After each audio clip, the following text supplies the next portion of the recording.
رابطه باید از نظر احساسی رضایت طرفین رو برآورده بکنه.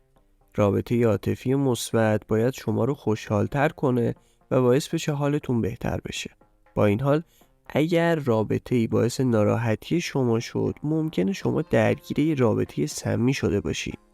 توی این ویدیو 5 تا نشونه مهم رابطه سمی رو بهتون میگیم.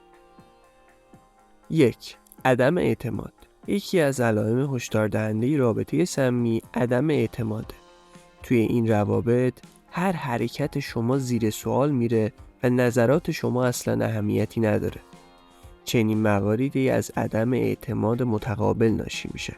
وقتی شریک زندگی شما به شما اعتماد نداره، توی تمام مسائل زندگی شما دخالت میکنه و این دخالت‌های زیاد ممکنه شما رو خسته کنه.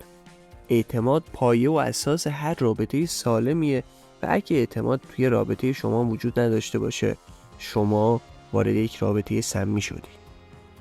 شماره 2. بی احترامی کردن. احترام گذاشتن به همدیگه علامت یک رابطه سالمه. با این حال توی روابط سمی متوجه میشید که همسرتون از شما بی دلیل انتقاد میکنه یا به شما توهین میکنه. روابط سمی باعث آسیب به روح و روان شما میشه و حتی ممکنه که احساس کنید برای تحقق بخشیدن به خواستهای خودتون باید تمام انرژی خودتون رو صرف کنید، ولی عملاً این تلاش ها بیفایده است. 3. عدم صداقت. توی یه رابطه سالم باید بتونید تمام مسائل شخصیتون رو با یکدیگر به اشتراک بذارید.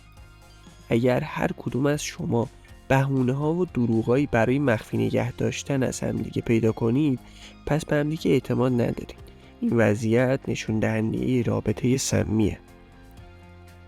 4. غم و اندوه همیشگی. اشکالی نداره که گاهی غمگین بشید، اما اگر این غم دائمیه و شما رو به سمت افسردگی سوق میده، به نظر میرسه شریک زندگی شما فقط به ناراحتی های شما اضافه میکنه و برای بهبود این قضیه تلاشی نمیکنه. 5. قطع روابط با دوستان و خانواده خود. روابط سمی میتونن اونقدر طاقت فرسا باشن که شما مجبور بشید که دوستا و خانواده‌تون رو ترک بکنید و یا اونها رو نادیده بگیرید. اگه برای جلوگیری از درگیری با همسرتون روابط خودتون رو با دوستاتون و خانواده‌تون متوقف کردید، این نشونه یه رابطه سمی.